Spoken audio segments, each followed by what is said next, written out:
What's up guys, just picked up the new iPad Air. Want to do an unboxing video on it and then tell you what I thought about it. Alright, let's check it out.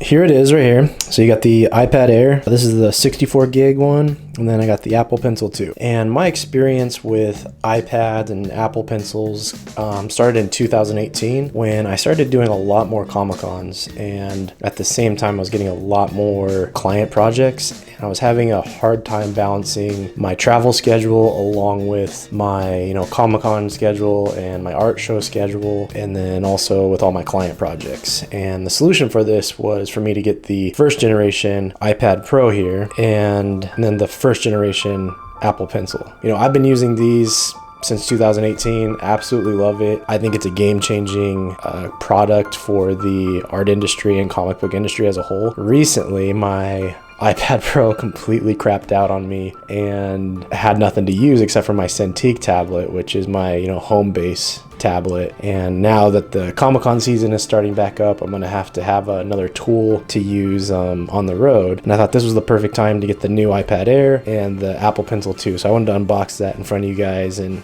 kind of give you my first impressions on it. So here we go. Something that I always love about Apple products in general is just how clean the design is of the packaging. Like I went to school for graphic design and web design, and I've always been super impressed with the package design because I had several package design classes. But yeah, it's always amazing how it feels like you're opening like a brand new car with some of these.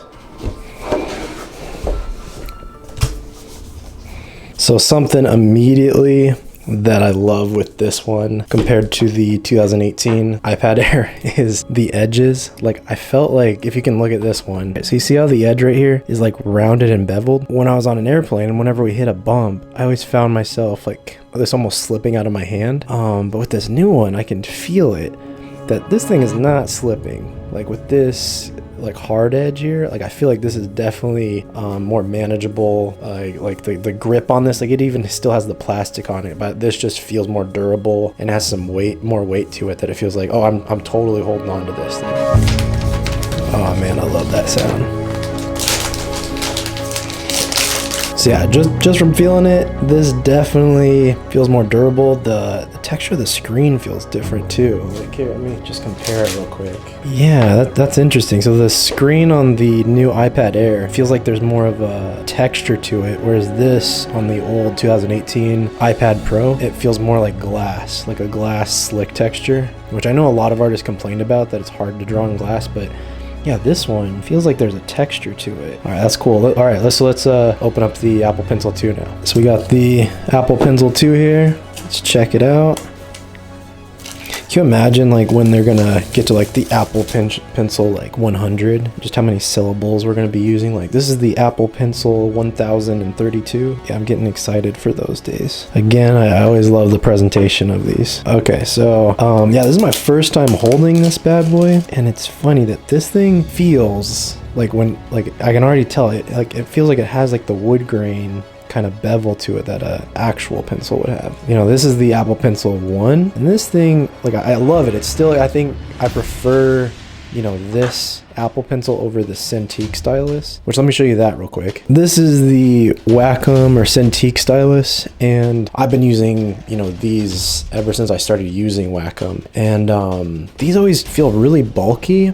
But at the same time, the material, it's a thinner plastic, and it feels like it's gonna break at times, which always kind of makes me nervous. And I actually have broken some of these, which always sucks when you're in a pinch for trying to complete a client project and this breaks on you. Upgrading from one of these to the first Apple Pencil, I really preferred this because this feels durable, but it still is like really slick, and it still has that feeling of a stylus, whereas this Apple Pencil 2 has the feeling of a pencil. Like this really feels like a pencil. Yeah, so I'm excited to try this out. All right, let's check it out. So got the iPad turned on. I got my iCloud hooked up, so I don't have to worry about any storage issues. And by far, I think my favorite thing so far about this is this feature right here. that the Apple Pencil is completely magnetized and charges that way, where, you know, in comparison to the old iPad, where if I wanted to charge the Apple Pencil, I had to go through this, you know, entire awkward motion of taking my pencil, taking the cap off, and then awkwardly hooking it up to the bottom of this thing, and, you know, just walking around like this. Like, and look how flimsy this looks. Like, this feels like it's gonna snap off compared to, you know, this magnet feature. Like, man, that is slick. Let's you know, talk about drawing on it though. Like, how does that compare? So I absolutely love this thing. I think it's the perfect weight. I love the texture on the screen compared to the iPad Pro. The Apple Pencil 2 is amazing. Like, I love that it literally feels like a pencil now. I can totally see myself at a Comic-Con sitting there in between, you know, slow traffic and heavy traffic, drawing and trying to finish up a comic cover or a commission. But, you know, I kind of want to demonstrate, you know, how does this feel and how does it work when you're on the road? Because I have a scenario right now where I have to travel to Florida and I'm not able to take the, you know, big Cintiq right there with me, but I still need to finish a Aquaman commission. So yeah, let's use this thing and, you know, let's see how it holds up and if I'm able to pull off a professional project the same way I would with this big Cintiq.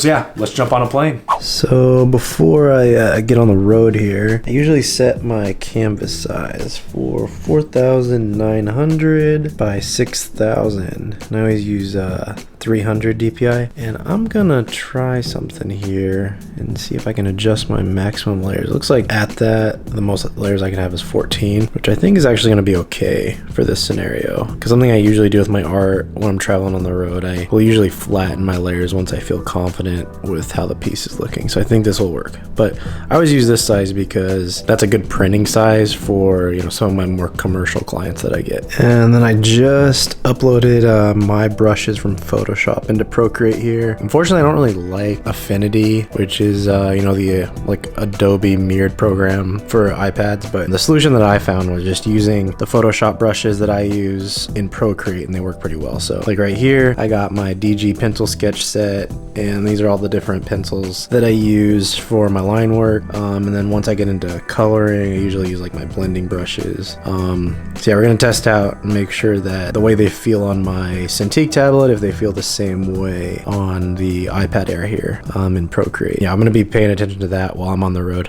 So before I head to the airport, I went ahead and uploaded a bunch of reference images for this Aquaman commission. Some of my favorite pieces from Yvonne Reese, which, you know, he's one of the best Aquaman artists. Some movie stills from the movie. And, you know, that's one of the amazing things about Apple and iPads and in general is just that Apple ecosystem that, you know, when you're on the go, no matter where you go, you're able to access all your images and files, you know, from that iCloud. So, you know, when I was on the plane, I was able just to flip back and forth using those images to create my layout and then reference the movie images to do like the inking and make sure I was getting all that texture in. And I can tell you that, you know, the brushes that I use in Photoshop seamlessly integrated into Procreate, that it was really easy to have that same feel that I get when I'm using my Cintiq tablet at home. And that's like the most important thing to me, that I'm able to use the same amount of layers, I'm able to get that same feel with my brushes, and I can tell you it totally works. And something else that also blew me away is, you know, you can see like I spent about 6 to 7 hours on the line work here, and I feel like it really held up with the battery life that, you know, my old iPad Pro would die probably within like 3 to 4 hours. Where this thing, I was working on it for 6-7 hours for, you know, throughout 2 days, and I think it only got down to like 34%. So after I was done with the pencil layout and the inking, I started doing the flatting and the coloring process, and I noticed a huge difference between this iPad Air and the iPad Pro that I previously had, and that was definitely the amount of layers I was able to have. That on the iPad Pro, you know, I definitely struggled with having to limit the amount of layers I was using, and a workaround that I had to use back then and then had to use in a few scenarios with this piece is flattening my current progress, which, you know, is a big difference between iPad and working on a desktop computer with Photoshop. But I can tell you it's a lot easier now and a lot smoother than the previous version. And it does take a little bit of confidence to feel comfortable with flattening your piece and then working from there.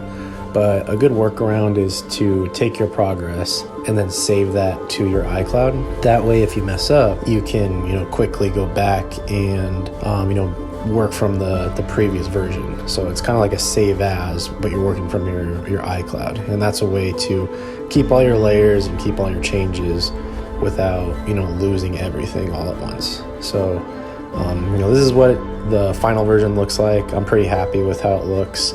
You're looking at probably around 20 to 25 hours worth of work on the iPad. And I think I only had to charge it maybe twice.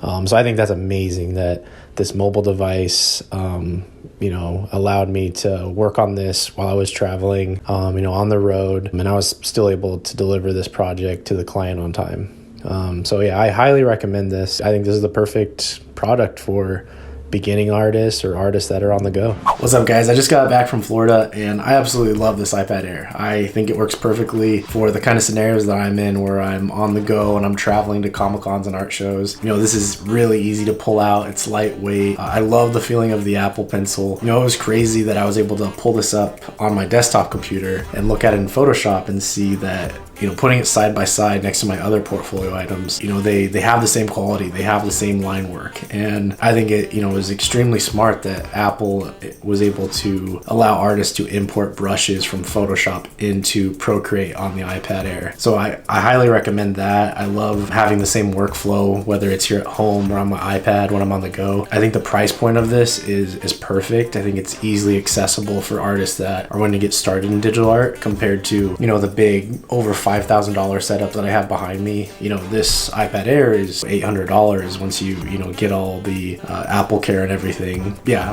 I think this is a tool that every artist should have. If you guys want more of like a tech review on this, there's other videos that I can recommend if you want to message me on Instagram. But yeah, if you guys have any questions about that, if you guys want to get my brushes, check the description below. Please like, comment, and subscribe, and I'll talk to you guys later.